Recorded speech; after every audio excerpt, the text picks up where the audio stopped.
Hello friends, welcome back to my channel. My name is Danny and today I want to go through my best books of 2025 with you all.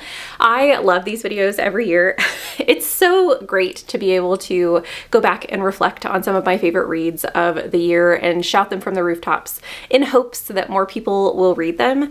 This year I had 11 5 stars total and I had some 4.75s in there and 4.5s that I want to share with you guys as well. So I have 5 honorable mentions, and then I have 10 of my top books that I will actually be ranking, which are all 5 stars. I am very excited to be able to share these with you guys. So let's just cut to the chase and get to the books. We're gonna start with my honorable mentions, which aren't ranked in any way. They're just books that I really do feel deserve to be in a best books video, but I don't have a spot for them on my top 10. The first of those is The Fireborn Blade, which is a novella. It is actually a duology, and I did read both The Fireborn Blade and The Bloodless Princes this year and absolutely love this series. If you haven't heard of this little novella, it is regarding a lady knight who is trying to retrieve the Fireborn Blade. There's only one problem with that quest, and that is the Fireborn Blade is possessed by a dragon, and so many people that have come before her have failed and ended miserably. We'll just say that. I'm not going to say too much about it because of the fact that it is a novella, but I had so much fun with this. There is an eeriness to it. The world and how humans interact with dragons is really interesting. Definitely one to keep on your radar if you're looking for a short little read. If I didn't say so before, I ended up rating this a 4.5 star, and it's a series that I desperately want to reread in the new year. Next on my honorable mentions list is one of my favorite series of the year, and it is the finale of that series. This is called The Tomb of Dragons, which is the third and final book in the Cemeteries of Amalur series, which is a companion series to The Goblin Emperor by Katherine Addison. The start of this trilogy is The Witness for the Dead, and I have absolutely adored every single book in the trilogy, enough to the point where I did buy a Broken Bindings special edition of the entire series. I absolutely love this fantasy mystery. You are following a character whose name is Thara Kelleher, who is a witness for the dead, which means he can, in a way, speak to the dead under certain circumstances. And that ability has elevated his status within society, but also isolated him quite a bit and put him in the middle of some murder mysteries that he didn't necessarily want to be in the middle of, but his duty to the people around him and his want and desire in his heart to help the community that he's become a part of is just so apparent in this story. He is a lovely character, one of my favorite characters of 2025, maybe of all time. Every time I think about him, my heart just goes out to him because I absolutely have been devastated by some of the things that happened to him in the series, but also my heart has been filled with warmth and cozy vibes from some of the interactions that he has with the people that he helps in this story. So absolutely lovely ending to a series. I am a little sad to see it go, but hopefully we will get more in the Goblin Emperor world by Katherine Addison at some point. This was a 4.75, so almost a 5 star,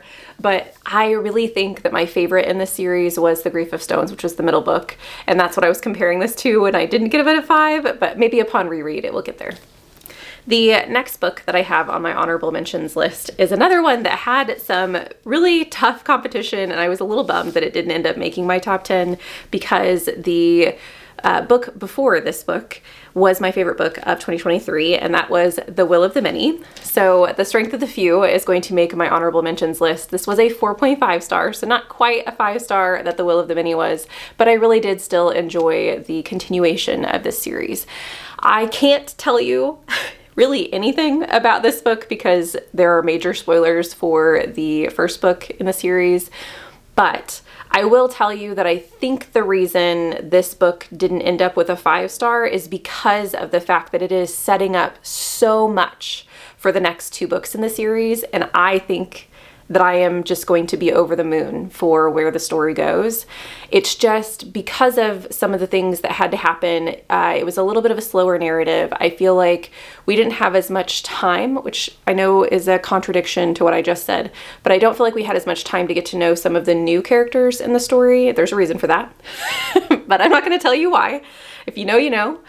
And I think that that ended up impacting whether or not it was going to be a 5-star reading for me. Still really enjoyed where the magic system went. If you read The Will of the Many and really wanted to know more about will, this book will definitely show you.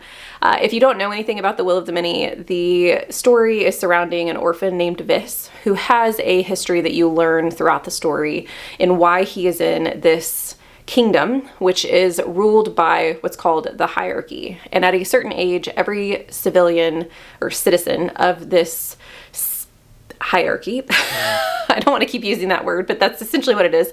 Every civilian within this civilization has to cede their will at a certain age to the powers that be. The powers are split into 3 different factions. You have military, religion, and government, and they are all vying for power. There's a whole bunch of secrecy among them, trying to hoard the power that they have. And Vis gets entangled in this by being enlisted by someone who wants to know a little bit more about the other faction that they are not in. So there's a little bit of a school within this as well that you get to learn about and see the politics of. I really enjoyed The Will of the Many. Obviously, it was my favorite book of 2023, and I did enjoy the continuation of the series. I can't wait to see what James Islington does with the remaining 2 books in this quartet. Oh, I can't wait, because the ending of this, I will say, if James Islington can do anything, he can do a fantastic ending, because The Will of the Many, the ending is what blew it away for me and pushed it to a 5-star, because I was kind of teetering between like a 4.5 and a 5-star the entire time. And in this, the ending was absolutely stellar as well. So I'm really excited to see what the next 2 books have in store for us. Next, in my honorable mentions category, I have another 4.75, and I have what I thought was a series finale, but it's actually not. And that is the 7th book in the Murderbot Diaries, which was System Collapse. I love Murderbot.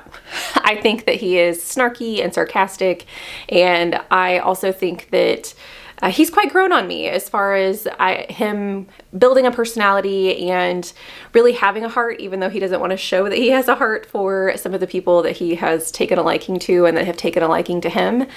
And if you haven't heard of the Murderbot Diaries, you're following a security bot whose job it is to protect humans. And he really doesn't want anything to do with humans. He really just wants to watch his soap operas.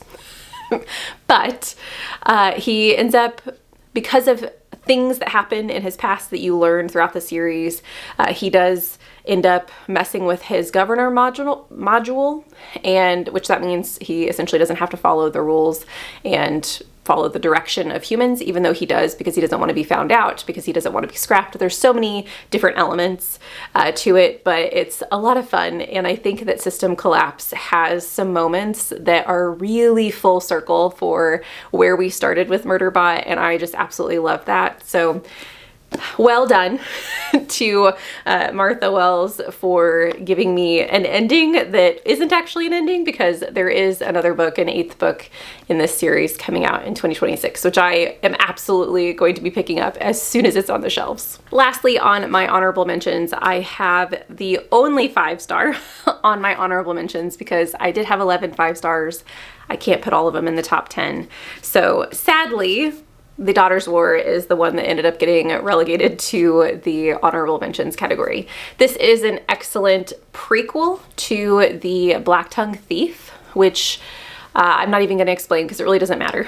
You have a through-line character with the Black Tongue Thief. You have a character named Galva, who is very pivotal to the story, and in this book you get to follow her origin and how she became a warrior and to have the beliefs that she has and what kind of created her elderly persona in the Black Tongue Thief. And I don't even know if she's elderly. She might just be middle-aged. I haven't read that book in quite some time, but I really enjoyed this.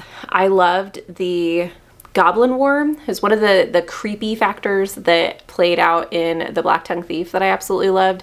You have this war between goblins and humans. Goblins are cannibals, and they do eat the humans as they are at war with them. And so humans are not only battling for, you know, autonomy and their kingdom and having their own space, but they're battling for their lives, quite literally, because people who have been taken in by this war are being farmed in different societies. They're treated very poorly by the goblins, and humanity's kind of in a desperate time whenever this story starts.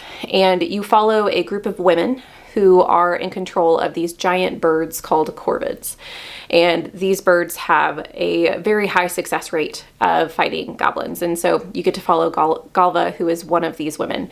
And I just loved it. I thought it was so good. It's also very creepy. I do think that this one has less of a kind of gross factor. There were a couple of scenes in The Black Tongue Thief that really kind of made me cringe. I don't really want to relive them. And I didn't have that in this, but it was still very gruesome and has some moments within the war. I guess I shouldn't say that because there were some bad moments in this too, now that I'm thinking about what happened with the Goblin War and the fact that we're fighting cannibals.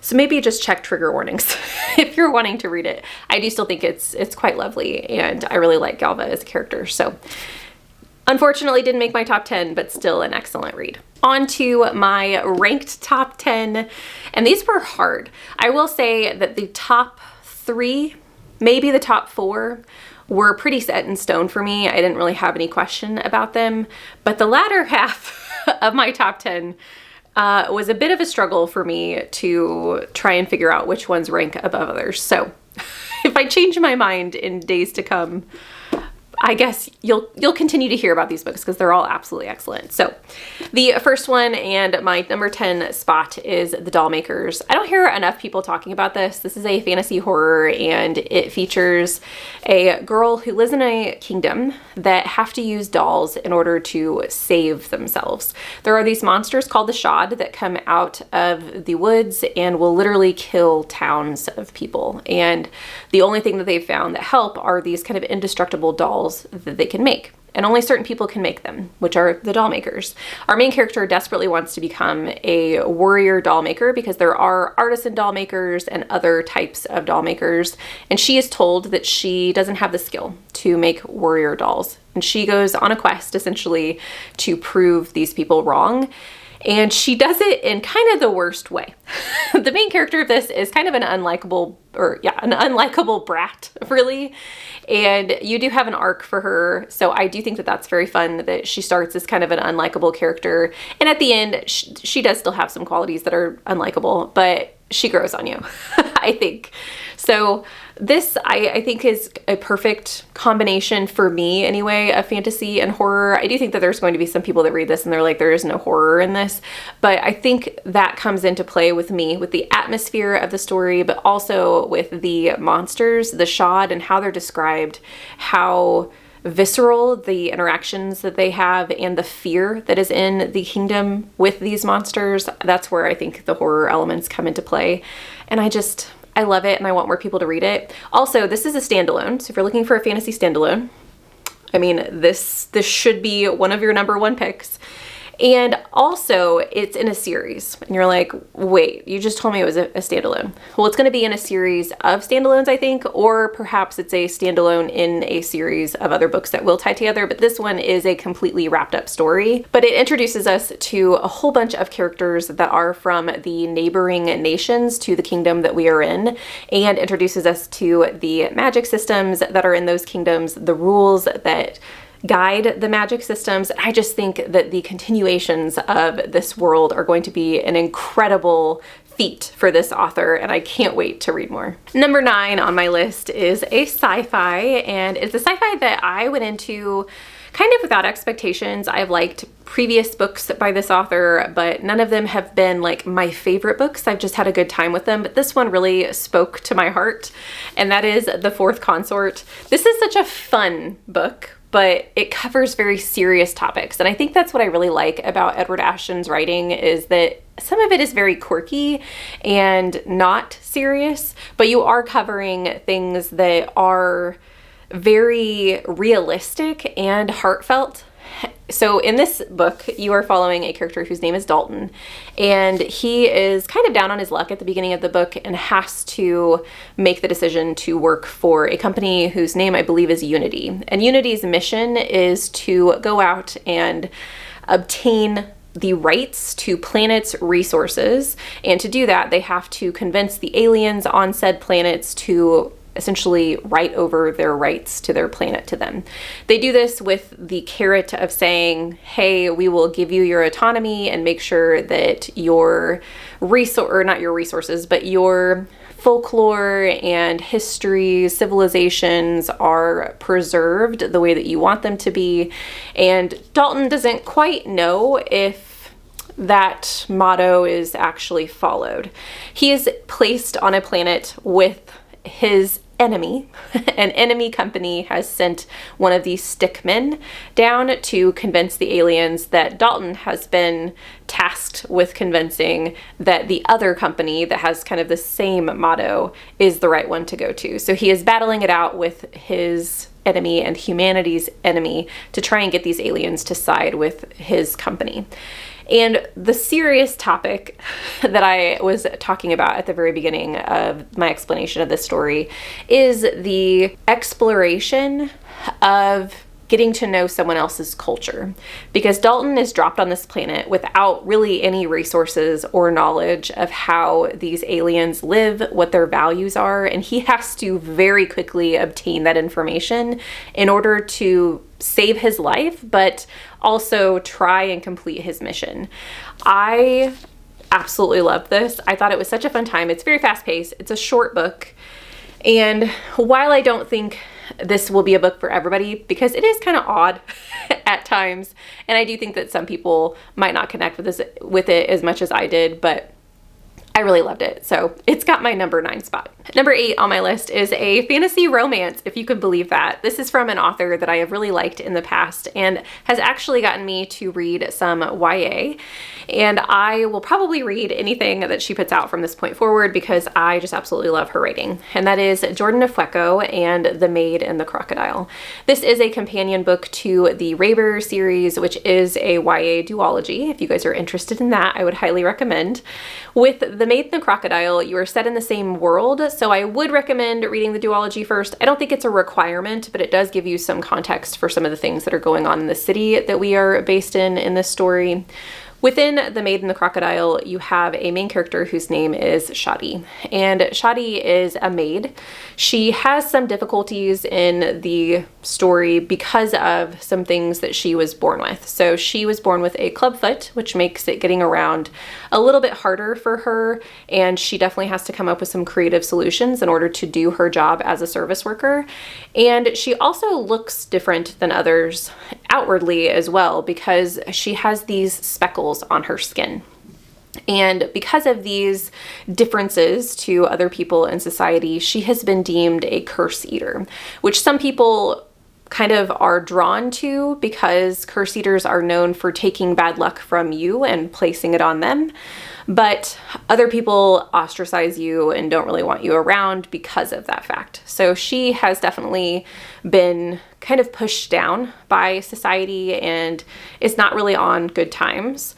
She also runs into a character called the Crocodile, who is a god of legend in the city that she's in, who is known for making girls disappear. And she kind of gets entangled with him and their story commences. This book has such strong themes surrounding privilege that I really enjoyed. I don't see in a lot of stories because of her career, but also just because of some of the mobility issues that she has in the world in general, and her caste as well within this society. I just really enjoyed how that was done, and the fact that Shadi is so, I don't want to say confident because she's not always confident, but I love her arc and the things that she discovers about herself throughout this story. I just think it's very beautifully written. And their romance is also something that I enjoyed, which is usually just something that kind of takes a back seat. But I think it was very sweet, very slow, and I think that both of them, the maid and the crocodile, have some healing to do in these pages, which I just find amazing in a romance book, as long as the healing isn't done for the other person. I don't want to see themes of, I want to heal myself for you. I want to heal myself for myself, and then I can be with you type of a scenario, which I did get in this story. So a fantasy romance that I absolutely loved, and I think more people should read it. I know there's a lot of people who've read the Raybearer series and really enjoyed it, but I don't think everyone who read Raybearer has moved on to The Maid and the Crocodile, and you really should, because it's worth just as much, if not more, because I did like this more than Raybearer, so please pick it up. Book number 7 on my list is one that I don't own yet, but I will shortly because I just absolutely loved it. It's also my last book of 2025, if you can believe it. I got a 5-star at the last minute, right before the ball dropped for 2025, and that was The Raven Tower. This is a book by Ann Leckie, and I am really excited to get to share this with you guys. I was kind of worried that I wasn't going to get to it by the end of the year and I wasn't going to be able to share it in my best books video, but alas, I got to it. I did finish it on the last day, and this is such a fun read. I don't really know how to describe it to you guys because a lot of the story that I could tell you would have spoilers, and some of the quirk and fun to the story is finding things out along the way. But what I will tell you is you kind of follow, you have the same narrator throughout the book, but you follow 2 stories that are being told to you. One of them, because the narrator of the story is this character who is a god of this world, and you get to learn about the creation, not creation, but like how gods live, how their powers work, and things from this god telling you their story. And in the meantime, they are also telling you a story that happened within their life that they observed, and they are telling you that in second person. So they are talking to you as you are one of the characters in the book. And this character that they are following is a character that happens upon well, I don't know that I want to tell you guys that. That character ends up embroiled in some kingdom politics that also include the gods of the area, and you learn why that particular story is important to the narrator throughout the book. It's very intriguing. I know a lot of people kind of avoid second person. I find it intriguing, and I think it draws me in more. I don't know if it makes it more personal because of the fact that I feel like they're talking to me. Or if it's just I'm trying to figure out why that narrative choice was chosen. And I think for this story, it was done really well. And I think it adds such a flavor to this book that it's unlike anything I've ever read. And I can't wait to have it on my shelves and to reread it. Now knowing what I know at the end of the book, to go back and reread, I think is going to be a fantastic experience. Coming in at number 6 on my list is a series finale, and it is a series that I have dearly loved, and that's the Library series by Mark Lawrence. The finale to this series is The Book That Held Her Heart, and I know that there are so many people out there who were disappointed by the end of this. At least some of the people who I know who have read all 3 books and really enjoyed the first one as much as I did. I don't think that this holds up to The Book That Wouldn't Burn, which is absolutely my favorite in the series. But I do think that the vibes are super strong, and what got me is the tie-in at the end, how everything ties together, including the title. Oh, and it was devastating to see the end of these characters and kind of where they ended up. It was, anyway, I don't want to tell you too much about the end. I obviously can't tell you the plot of this book because it will ruin the beginning, but if you haven't heard of The Book That Wouldn't Burn, which is the first book in the series, you're following 2 characters, Ivar and Levira, and they live on, let's say, different sides of the tracks of this city. Levira lives in the dust. She lives out of the city, away from civilization. She's definitely looked down upon within this society, and because of circumstances surrounding some things that are happening out in the dust, she ends up traveling to the city and has to work her way to a respectable life, essentially. And Ivar is stuck in the library, which is this beautiful cover. The library is such an interesting part of, obviously it's called the Library series, so it's a big part of the series. It is an ancient library. There's a whole bunch of lore surrounding it. You have these different creatures that live in the library, and there's all these things you learn about how to travel through the library, and these beings that know more about the library than you do. there's just so much to learn. And Ivar lives in the library, but against his will. Him and his family have lived there for generations, and they've been trying to escape, and they can't. And the two characters, Lavira and Ivar, end up having stories that are commingled, and you have to figure out how that's happening, and then you get to see their stories kind of continue to entangle one another, and it's just lovely. The vibes of this book, every time I've gotten into one of the books in this series, I have the same feeling where it's just, it's not cozy, because the book is not cozy, but it's so beautifully written. It's so immersive that my brain just feels happy. It feels like, oh, this is kind of like coming home a little bit, like nostalgia, and seeing these characters, even though I've never reread the series, but that's just the feeling I got as I was reading it. So definitely deserved a spot in my top 10. I am sad to say that 3 of my top 5 I do not own yet, but I will. I just haven't purchased them yet. Actually, one of them I have purchased. It just hasn't arrived to my house yet. And that is my number 5 pick, which is City of Miracles. This is the series finale again, but this one is the Divine Cities series by Robert Jackson Bennett. This is a fantasy mystery series featuring the main city of the series is a city called Bulakov, which has had power in the past because of divinities that ruled the city and allowed the city to have certain powers above some of the nations that are around them. However, these divinities have died out, and Bulakov has been taken over by some conquering nations. In the first book, which is called The City of Stairs, one of the emissaries from these conquering nations dies in Bulakov, and that nation sends somebody in to investigate. And you get to learn about all of the gods and some things that are happening within the politics of the kingdom that are very intriguing. Each of these books, so City of Stairs, City of Blades, and City of Miracles, features a different divinity and a different power and also a different city. So while I say Bulakov is the center of the story, it does involve a lot of other kingdoms in this world as well.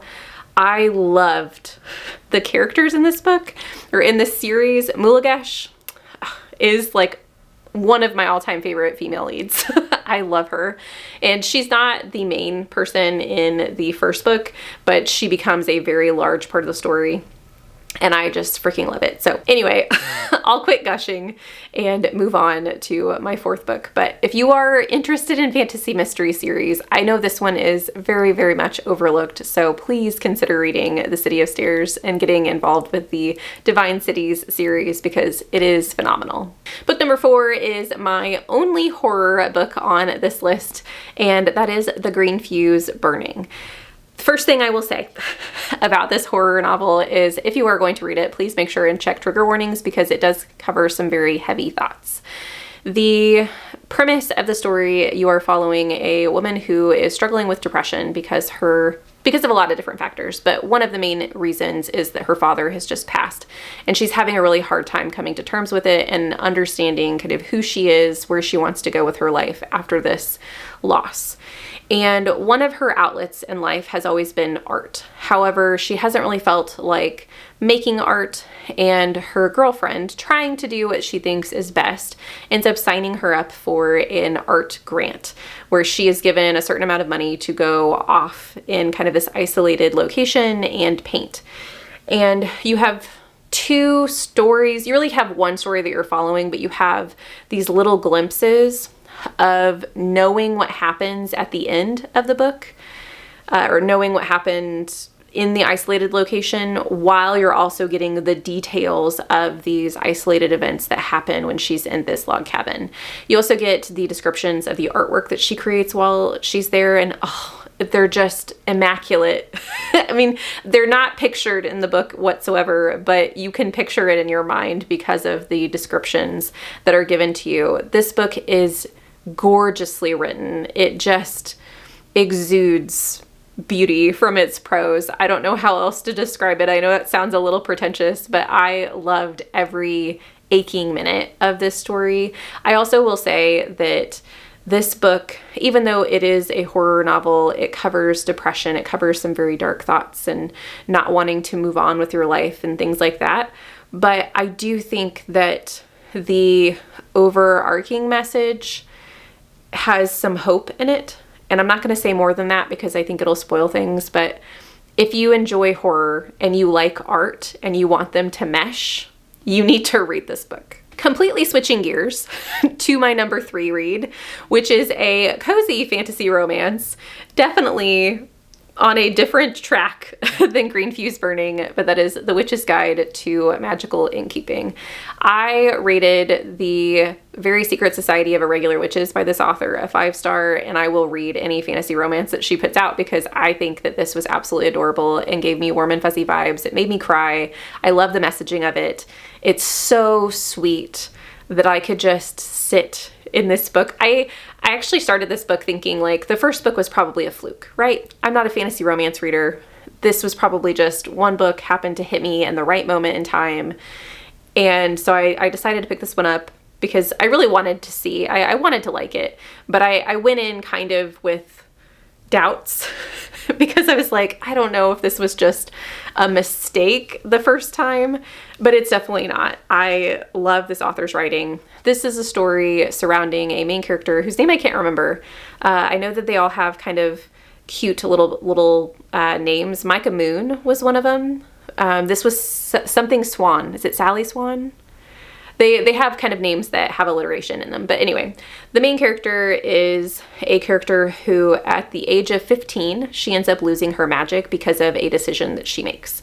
She, at the age of 15, was being raised by her aunt in this inn and she had a ton of magic. She made this inn a magical, warm, welcoming place for the people that would come.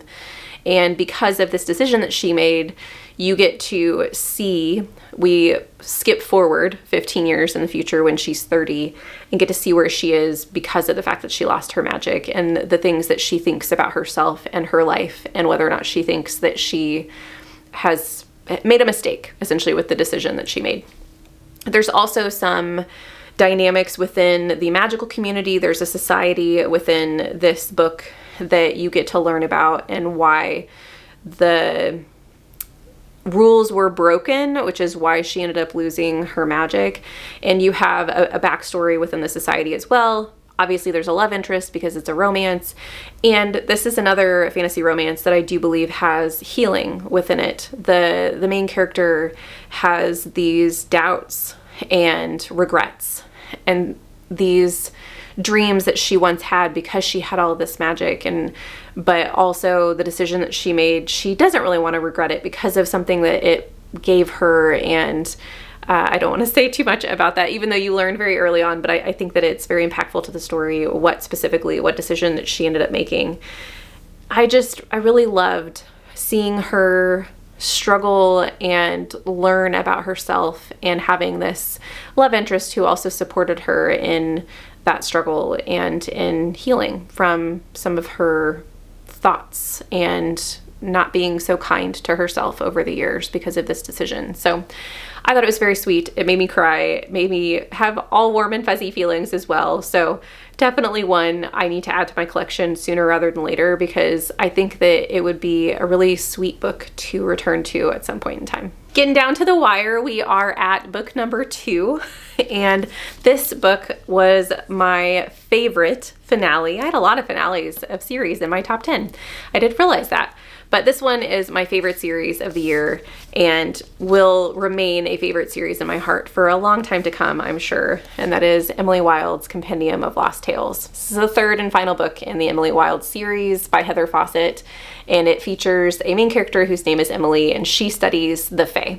In the first book, she is creating an encyclopedia of fairies to make sure that people are informed about what the Fae are, how they can be dangerous, and how you can kind of avoid some of the tricks and traps that they can set for you.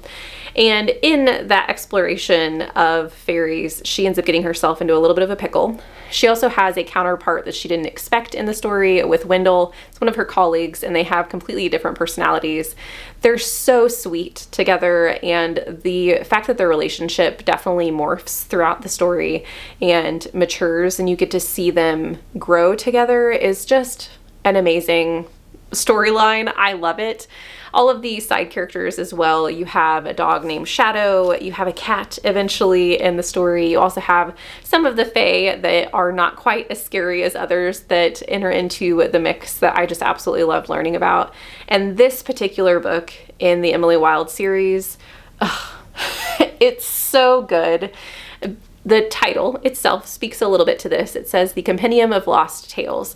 And I am a sucker when you use folklore or stories within storytelling. I think that it is amazing, and it's one of those things that I just gravitate towards. So this did really feel like it was written for me. I am desperately looking forward to rereading this series and just kind of being back with my friends, because it did really feel like a family that we were with. And I just love Emily's character as well. The fact that she's not a people person, but she does really have a warm heart in the end. It's just so good. And for the finale, my number one book of the year, and I bet some of you guys know what this book is because I've talked about it a lot on my channel. This is the only book I think that I've ever reread in the same year that I originally read it. And that is The Last Gifts of the Universe by Riley August. I want everyone to have to read this book because it's so good. I really, really enjoy stories surrounding humanity and legacy, and grief is a theme that I also really enjoy, depending on how it's handled. But this story is so sweet, but also covers a lot of those really important topics in it. Oh, I just loved it. You are following a brother and a sister who are traveling the galaxy and exploring some devastations and demolished planets. So there are all these dead planets around them, and they're trying to figure out what caused these planets to just blink out of existence. So they go down to the wreckage of these planets and walk around to investigate, and they take their little cat with them. You can see Pumpkin is on this front cover, and he has his little astronaut costume. And in their exploration of these planets, they come across some clues that will maybe help them bring home some answers to their home planet to prevent their home planet from also having this happen to them as well. But in the process of discovering these clues, they also have a company that is trying to steal these clues and get this information for themselves so they can profit off of it. So you have that dynamic.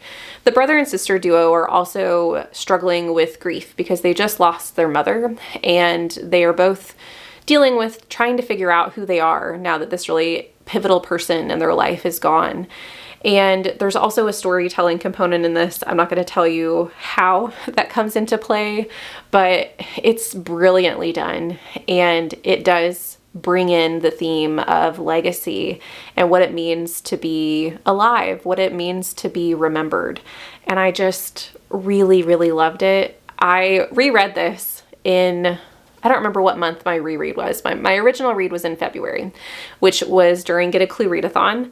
And I read 23 books that month. So when I first read this, I did have thoughts of, I think this is my favorite book of the year.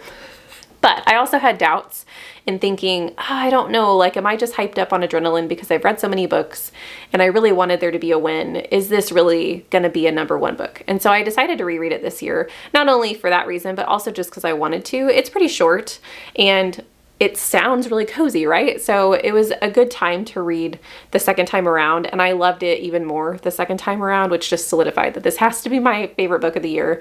It will probably be my favorite book of the last 5 or 6 years because I just keep coming back to it. Maybe I'll have to do a video like that where I talk about like my favorite books of all time.